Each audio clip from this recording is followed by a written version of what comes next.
नमस्कार। आज का जो हमारा टॉपिक है वो है रणथंभौर का चौहान वंश।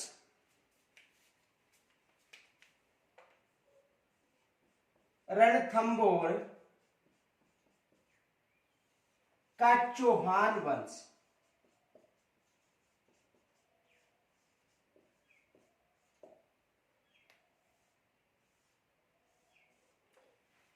देखो, रणथंभौर के चौहान वंश की यदि बात करें तो तराइन का जो द्वितीय युद्ध हुआ था 1192 ईस्वी में। देखो, तराइन का द्वितीय युद्ध,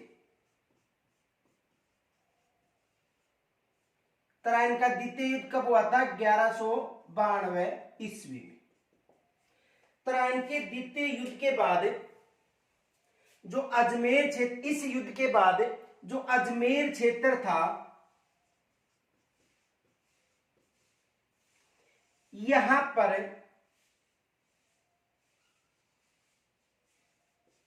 मोहम्मद गोरी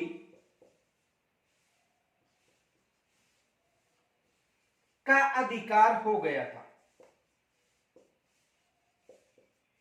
देखो, तराइन के द्वितीय युद्ध के बाद, यानी तराइन का द्वितीय युद्ध कब हुआ था? 1192 ईस्वी में।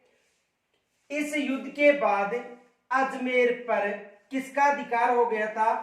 मोहम्मद गोरी का अधिकार हो गया था। यानी तराइन का जो द्वितीय युद्ध था पृथ्वीराज तृतीय वह मोहम्मद गोरी के मध्य हुआ था। यह जो युद्ध था किनके मध्य हुआ था? पृथ्वीराज तृतीय व मोहम्मद गोरी के मध्य हुआ था। तराइन का जो द्वितीय युद्ध था वो किन के मध्य हुआ था? देखो, तराइन का द्वितीय युद्ध 1192 में लड़ा गया था। यह युद्ध पृथ्वीराज तृतीय व मोहम्मद गोरी के मध्य हुआ था। इस युद्ध के बाद अजमेर व दिल्ली क्षेत्र पर मोहम्मद गोरी का अधिकार हो गया था। मोहम्मद गोरी ने अजमेर का जो क्षेत्र था, देखो मोहम्मद गोरी ने अजमेर का क्षेत्र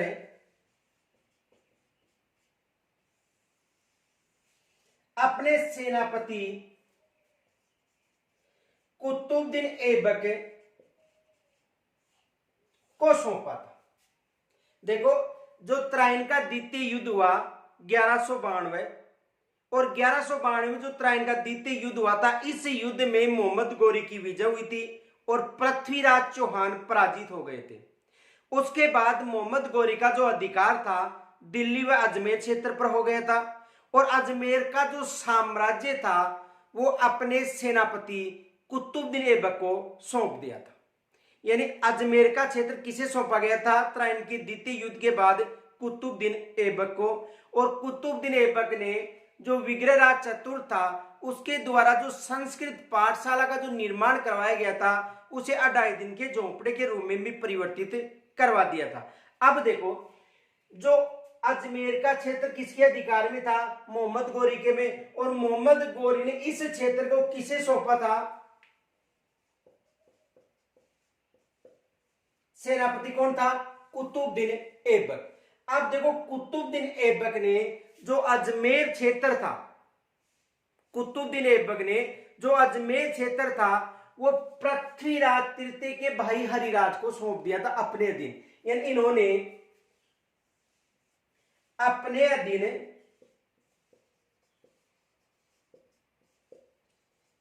हरिराज को अजमेर सौंपा।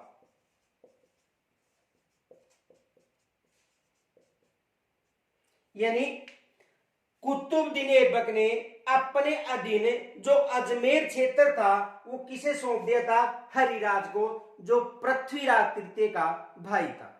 अब देखो, जैसे ही हरिराज को अजमेर क्षेत्र सौंपा गया तो पृथ्वीराज तृतीय का जो पुत्र था गोविंदराज, तो गोविंदराज ने हरिराज को परेशान करना प्रारंभ कर दिया। इस संपूर्ण घटना को हरिराज ने किसे बताया था? कुतुबुद्दीन ऐबक को बताया। उसके बाद कुतुबुद्दीन ऐबक ने जो गोविंद राज था उसे रणथंभौर क्षेत्र सौंपा गया, और रणथंभौर क्षेत्र का जो संस्थापक था वो कौन कहलाया था? गोविंदराज कहलाया था, जिसका पुत्र था पृथ्वीराज तृतीय का पुत्र था। देखो एक बार ध्यानपूर्वक समझना, तराइन के द्वितीय युद्ध के बाद अजमेर व दिल्ली पर मोहम्मद गौरी का अधिकार हो जाता है। उसके बाद इन क्षेत्रों को, जो अजमेर क्षेत्र था उसको मोहम्मद गौरी अपने सेनापति कुतुबुद्दीन ऐबक को सौंपता है। कुतुबुद्दीन ऐबक अजमेर क्षेत्र को अपने अधीन पृथ्वीराज तृतीय के भाई हरिराज को सौंपता है। जब पृथ्वीराज तृतीय का पुत्र गोविंदराज हरिराज को परेशान करता है, तो उसके बाद जो कुतुबुद्दीन ऐबक था उन्होंने जो गोविंदराज था उसे रणथंभौर का क्षेत्र सौंपता है, और रणथंभौर का संस्थापक कौन कहलाता है? गोविंदराज, जो किनका पुत्र था? पृथ्वीराज तृतीय का पुत्र था। तो यहां तक स्क्रीनशॉट लीजिए।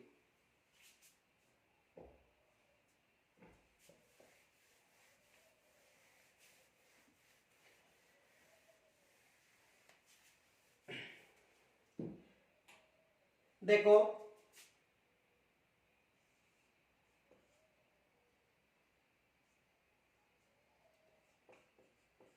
तराइन के द्वितीय युद्ध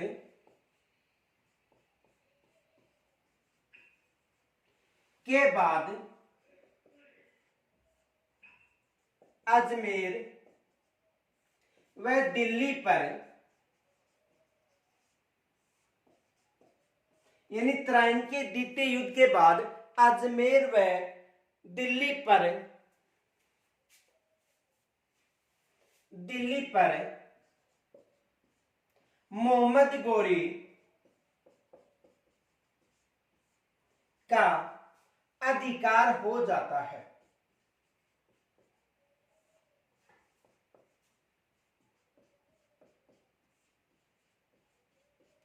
किसका अधिकार हो जाता है? देखो तराइन के द्वितीय युद्ध, तराइन का द्वितीय युद्ध 1192 में हुआ था। उसके बाद अजमेर व दिल्ली पर मोहम्मद गौरी का अधिकार हो जाता है। देखो उसके बाद मोहम्मद गौरी ने अजमेर का क्षेत्र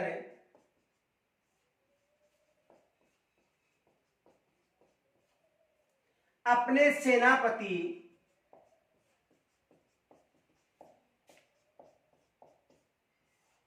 कुतुबुद्दीन ऐबक को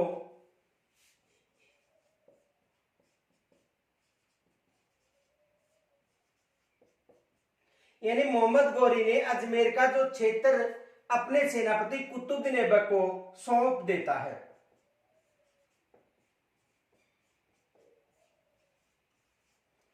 यानी मोहम्मद गौरी जो अजमेर का क्षेत्र था वो अपने सेनापति कुतुबुद्दीन ऐबक को सौंप देता है।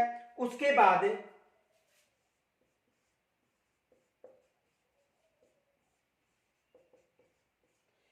कुतुबुद्दीन ऐबक अपने अधीन अजमेर का क्षेत्र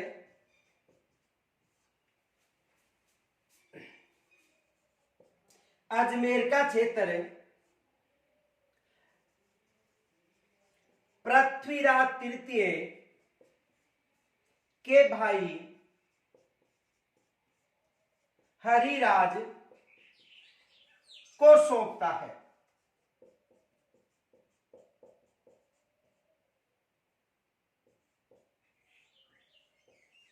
यानी उसके बाद जो कुतुबुद्दीन ऐबक था, कुतुबुद्दीन ऐबक अपने अधीन अजमेर का जो क्षेत्र था पृथ्वीराज तृतीय के भाई हरिराज को सौंप देता है। आगे देखो, हरिराज को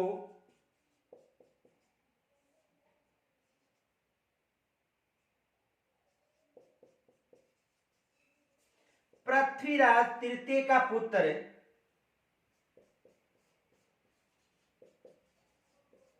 गोविंदराज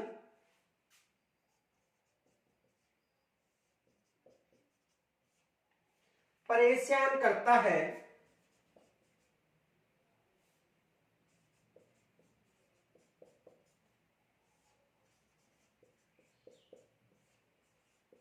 तो उसे ऐबक के द्वारा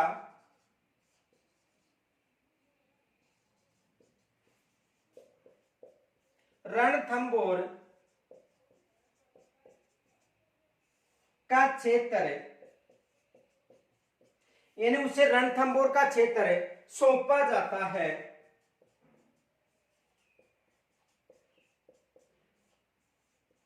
जो उस क्षेत्र का संस्थापक कहलाता है।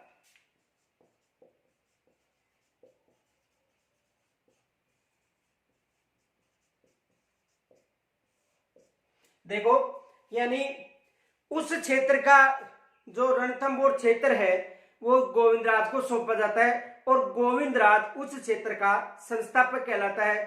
तो रणथंभौर चौहान वंश का जो संस्थापक था पृथ्वीराज तृतीय का पुत्र गोविंदराज था। कौन था? पृथ्वीराज तृतीय का पुत्र गोविंदराज था। यहां तक स्क्रीनशॉट लीजिए।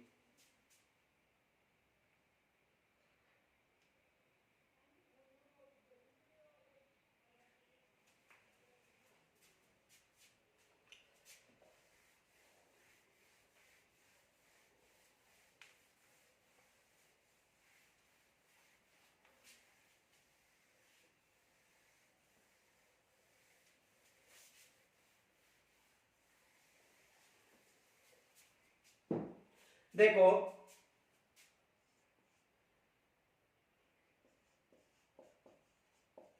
रणथंभौर का संस्थापक, रणथंभौर का संस्थापक। तो देखो, रणथंभौर का जो संस्थापक था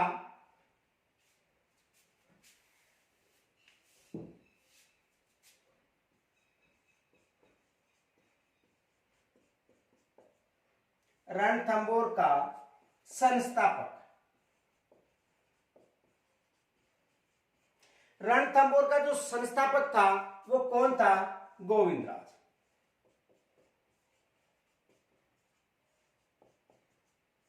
रणथंभौर का संस्थापक कौन था? गोविंदराज। तो त्राइन के द्वितीय युद्ध के बाद गोविंदराज को रणथंभौर का संस्थापक बनाया गया था। तो रणथंभौर का जो संस्थापक था वो कौन था? गोविंदराज। गोविंदराज के बाद जो शासक बना था वो बना था वाल्हण। इसके बाद जो शासक बना था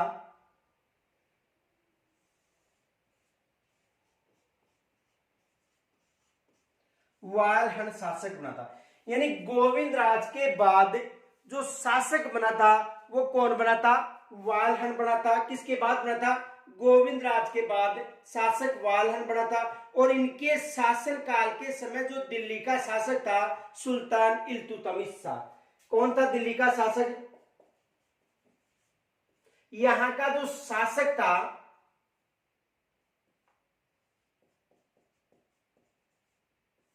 सुल्तान इल्तुतमिश था। यानी वाल्हण के समय दिल्ली का शासक कौन था? सुल्तान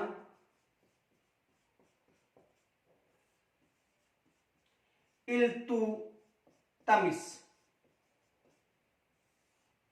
यानी दिल्ली का जो शासक था वो कौन था? सुल्तान इल्तुतमिश दिल्ली का शासक था। किनके समय की बात है?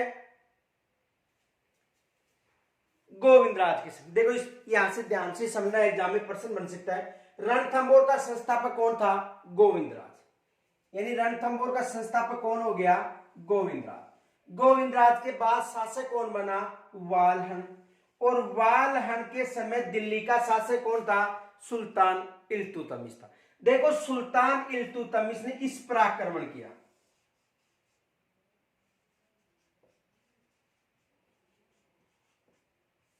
किस पर आक्रमण किया? वाल्हण या रणथंभौर क्षेत्र पर आक्रमण किया। और आक्रमण करके रणथंभौर पर अधिकार किन्होंने कर लिया? सुल्तान इल्तुतमिश ने अधिकार कर लिया। तो देखो, गोविंदराज के बाद शासक कौन बना? वालहन। वालहन के समय दिल्ली का शासक कौन था? सुल्तान इल्तुतमिश था। सुल्तान इल्तुतमिश ने कहां पर आक्रमण किया? वालहन पर आक्रमण किया, और वालहन पर आक्रमण करके यहां पर अधिकार कर लिया किन्होंने? सुल्तान इल्तुतमिश ने। सुल्तान इल्तुतमिश का अधिकार कहां पर हो गया? अधिकार वालहन या रणथंबोर पर अधिकार हो गया। किसका हो गया? सुल्तान इल्तुतमिश का। तो देखो, गोविंदराज के बाद जो शासक बना था वो वालहन बना था। वालहन के समय दिल्ली का शासक सुल्तान इल्तुतमिश था। सुल्तान इल्तुतमिश ने दिल्ली पर अजमेर पर आक्रमण करके और अपना अधिकार स्थापित कर लिया था। और जो गोविंदराज था इसे संस्थापक का बनाया था 1194 ईस्वी। ये भी याद रखना, एग्जाम में पूछा जा सकता है कि गोविंदराज रणथंबोर का संस्थापक कब बना था? 1194 ईस्वी। तो देखो, गोविंदराज के बाद वालहन के समय जो रणथंबोर क्षेत्र था उस पर दिल्ली का अधिकार हो गया था। और किन्होंने अधिकार किया था? सुल्तान इल्तुतमिश ने अधिकार किया था। किस पर? वालहन पर। अब देखो, वालहन के बाद कुछ समय के लिए प्रहलादन शासक बनता है। इसके बाद कुछ समय के लिए शासक कौन बनता है? प्रहलादन। इसके बाद कुछ समय के लिए शासक कौन बनता है? प्रहलादन। तो देखो, गोविंदराज संस्थापक था, उसके बाद में जो शासक बना वो कौन बना था? वालहन। इसके समय दिल्ली का जो सुल्तान इल्तुतमिश था उन्होंने अधिकार कर लिया था। इसके बाद कुछ समय के लिए जो शासक बना था वो कौन बना था? वालहन बना था। यानी इसके समय जो शासक बना था वो कौन बना था? वालहन बना था। और वालहन के बाद जो प्रहलादन शासक बना, और प्रहलादन के बाद जो शासक बना था वो बना था वीर नारायण। इसके बाद जो शासक बना वो कौन बना था? वीर नारायण। यानी प्रहलादन के बाद जो शासक बना था वो कौन बना था? वीर नारायण। तो वीर नारायण के शासन काल के समय, इनके शासन काल के समय जो दिल्ली का शासक था वो कौन था? इल्तुतमिश। यानी शासक कौन था दिल्ली का? इल्तुतमिश ही शासक था इनके शासन काल के समय भी। तो इल्तुतमिश ने भी इस पर आक्रमण किया। किस पर आक्रमण किया? वीर नारायण। यानी इल्तुतमिश ने किस पर आक्रमण किया? वीर नारायण पर आक्रमण किया। किन्होंने किया? इल्तुतमिश ने वीर नारायण पर आक्रमण किया।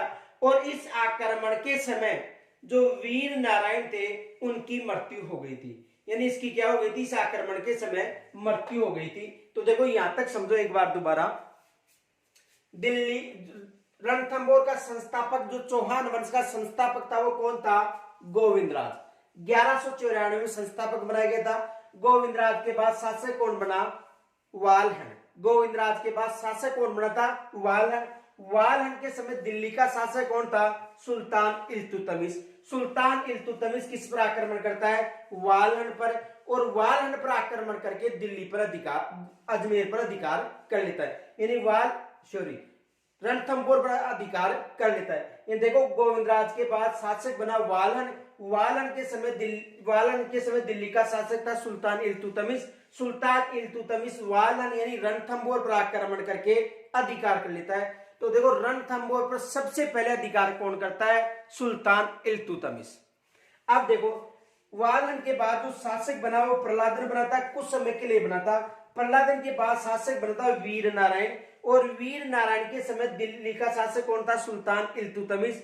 सुल्तान इल्तुतमिश और वीर नारायण के मध्य युद्ध होता है। और इस युद्ध में वीर नारायण की मृत्यु हो जाती है। इस युद्ध में किसकी मृत्यु हो जाती है? वीर नारायण की मृत्यु हो जाती है। किस युद्ध में हो जाती है? इल्तुतमिश और वीर नारायण के मध्य जो युद्ध हुआ था, इस युद्ध में इसकी मृत्यु हो जाती है। और इसके बाद इसका जो पुत्र शासक बना था बागवट। उसके बाद कौन बना था शासक? इसके बाद वीर नारायण के बाद बागवट शासक बना था, जिन्होंने पुनः रणथंभौर पर अपने वंश की स्थापना की थी। यहां तक स्क्रीनशॉट लीजिए।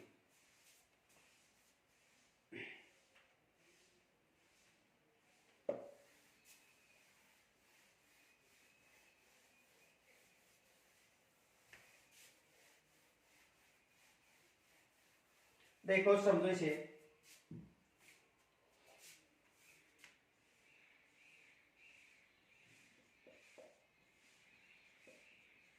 गोविंदराज, और गोविंदराज के बाद में जो शासक बना था, यानी रणथंभौर का जो चौहान वंश का जो संस्थापक था वो कौन था? गोविंदराज। तो गोविंदराज के बाद जो शासक बना था वो बना था वाल्हण। कौन बना था? वाल्हण, ये याद रखना। तो इसके बाद शासक बना था वाल्हण। दूसरा शासक कौन बना था? वाल्हण। तो इसे समझ देखो, गोविंदराज के बाद रणथंभौर का शासक, यानी गोविंदराज के बाद रणथंभौर का शासक वाल्हण बना था।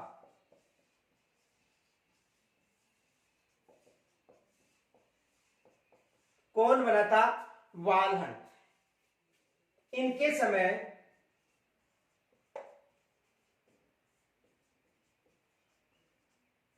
दिल्ली का शासक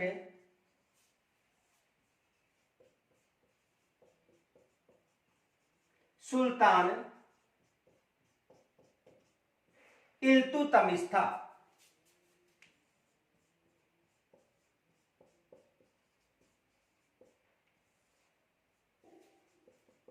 जिन्होंने रणथंभौर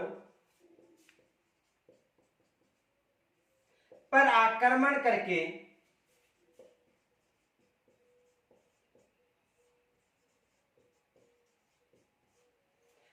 अपना अधिकार कर लिया था।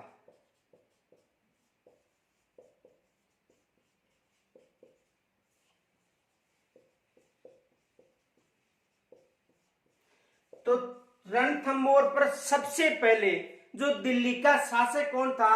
इल्तुतमिश। दिल्ली का शासक कौन था? इल्तुतमिश। तो रणथंभौर पर सबसे पहले इल्तुतमिश ने अधिकार किया था। किनके शासनकाल में किया था? वाल्हण के शासनकाल। एग्जाम में प्रश्न बन सकता है कि रणथंभौर पर सबसे पहले जो अधिकार करने वाला शासक था वो कौन था? वाल्हण के समय इल्तुतमिश था। यहां तक स्क्रीनशॉट लीजिए।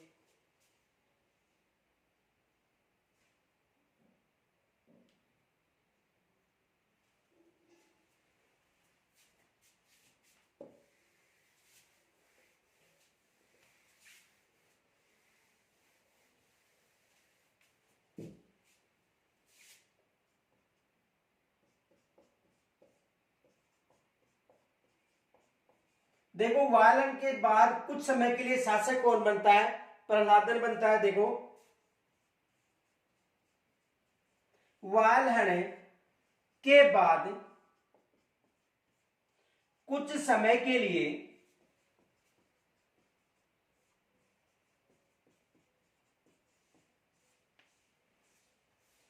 प्रहलादन शासक बनता है।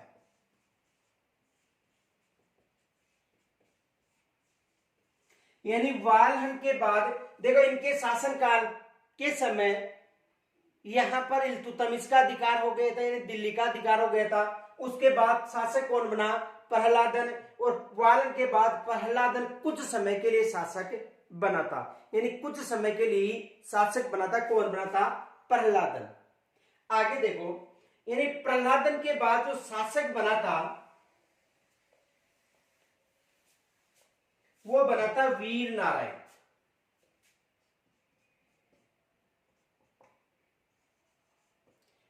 वीर नारायण, यानी प्रहलादन के बाद जो रणथंभौर क्षेत्र था, वाल्हण प्रहलादन, और प्रहलादन के बाद रणथंभौर क्षेत्र का जो शासक बना था वो कौन बना था? वीर नारायण शासक बना था। यहां तक समझो। देखो देखो दिल्ली का जो शासक था वो कौन था? सुल्तान इल्तुतमिश। दिल्ली का शासक कौन था? सुल्तान इल्तुतमिश। तो देखो सुल्तान इल्तुतमिश ने तो यहां पर आक्रमण किया। एक तो किनके कार्यकाल के समय?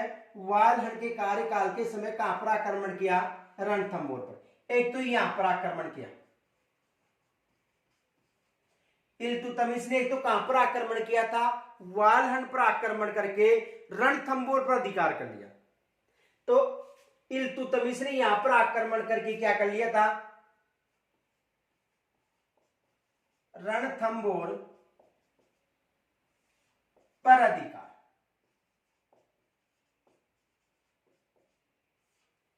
यहां तक समझ में आ गया होगा।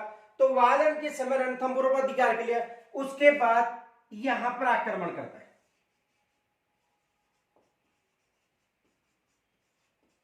कहां पर आक्रमण करता है? वीर नारायण पर आक्रमण करता है। इस युद्ध में इसकी मृत्यु हो जाती है। किसकी मृत्यु हो जाती है? वीर नारायण। तो देखो इस युद्ध में वीर नारायण की मृत्यु हो जाती है।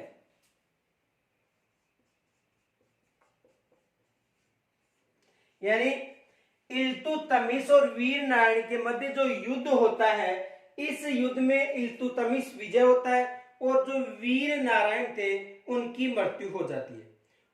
उसके बाद जो शासक बनता है, इसके बाद जो शासक बनता है वो बनता है बाघभट्ट।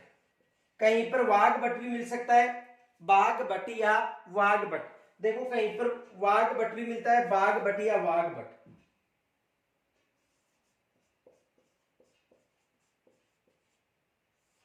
यानी वाघभट्ट या बाघभट्ट। इन्होंने कहां पर आक्रमण किया? यहां पर आक्रमण किया, दिल्ली क्षेत्र पर। ठीक है, यानी इन्होंने दिल्ली क्षेत्र के इल्तुतमिश पर जो रणथंभौर क्षेत्र पर अधिकार कर रखा था वहां पर आक्रमण किया। वह आक्रमण करने के बाद देखो इसे समझो,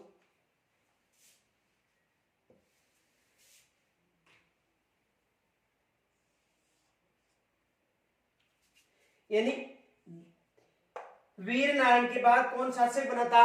बाघभट्ट या वाघभट्ट। इन्होंने रणथंभौर पर आक्रमण करके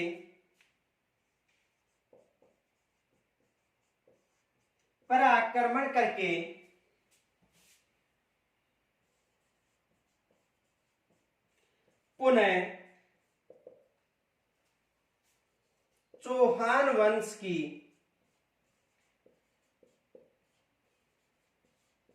स्थापना की। यानी पुनः आक्रमण करके किन्होंने? वाघभट्ट ने रणथंभौर पर आक्रमण किया, क्योंकि रणथंभौर पर किसका अधिकार था? सुल्तान इल्तुतमिश का जो साम्राज्य था वो किस पर अधिकार कर रखा था? रणथंभौर पर। तो वाघभट्ट इसके बाद शासक बना था। किसके बाद? वीर नारायण के बाद उसका पुत्र वाघभट्ट शासक बना था। तो वाघभट्ट ने रणथंभौर पर आक्रमण किया और आक्रमण करके पुनः अपने शासन या चौहान वंश की स्थापना की। अब देखो इनके शासन काल में, वाघभट्ट के शासन काल में जो दिल्ली का शासक था वो कौन था? नसरुद्दीन था। यानी इनके शासन काल में दिल्ली का शासक कौन था? नसरुद्दीन मोहम्मद था। किनके शासन काल में? वाघभट्ट के शासन काल के समय। तो देखो इनके समय दिल्ली का शासक कौन था? नसरुद्दीन मोहम्मद। तो यहां तक स्क्रीनशॉट लीजिए पहले।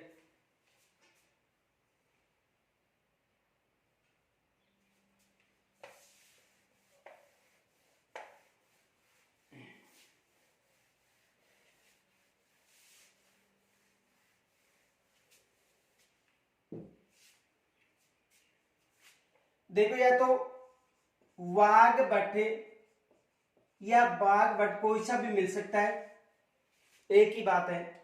और इनके समय दिल्ली का शासक कौन, दिल्ली पर अधिकार किसका था?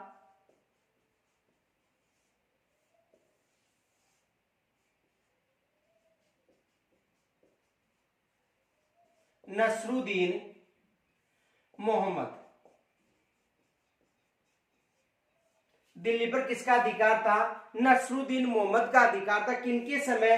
वाघभट्ट के समय दिल्ली पर अधिकार किसका था? नसरुद्दीन मोहम्मद का अधिकार था। कहां पर अधिकार था? दिल्ली पर। तो देखो वाघभट्ट कहां का शासक था? रणथंभौर का। तो देखो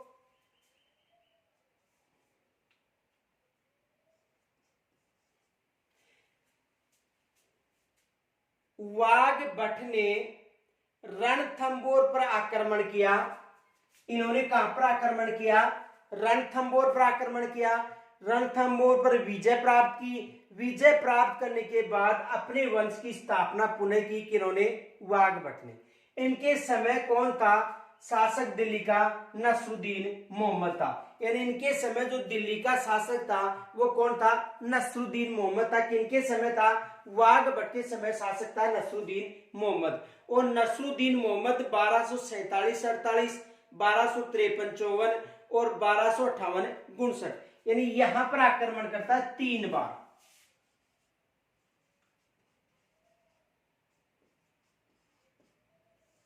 कहां पर आक्रमण करता है? रणथंभौर पर।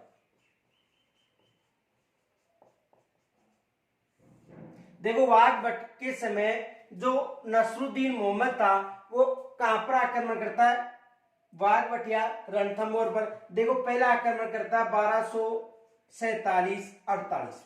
पहला आक्रमण कब करता है? 1247-48 में। और विजय कौन होता है? वाघभट्ट। दूसरा आक्रमण करता है 1253-54 में।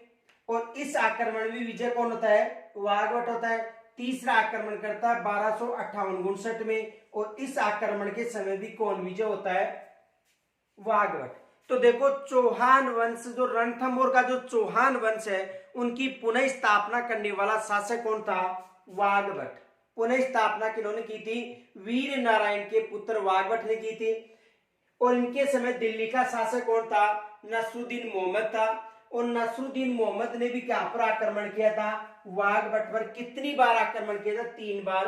1247-48 में, 1253-54 में और 1258-59 में। लेकिन इस आक्रमण में भी कौन विजय हुआ था? वाघभट्ट विजय हुआ था। तो एग्जाम में प्रश्न बन सकता है कि नसरुद्दीन ने रणथंभौर पर कितनी बार आक्रमण किया था? 3 बार आक्रमण किया था। उसके बाद वाघभट्ट का जो पुत्र था जेतर सिंह शासक बनता है। यानी इसके बाद शासक कौन बनता है?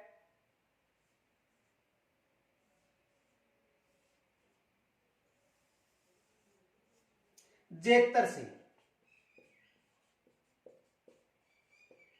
इसके बाद शासक कौन बनता है? यानी वाघभट्ट के बाद जो वीर नारायण का पुत्र था वाघभट्ट, वाघभट्ट के बाद शासक कौन बनता है? जेतर सिंह शासक बनता है। और जेतर सिंह के शासन काल में जो नासरुद्दीन था उन्होंने यहां पर आक्रमण किया। कहां पर आक्रमण किया? देखो यहां पर आक्रमण किया।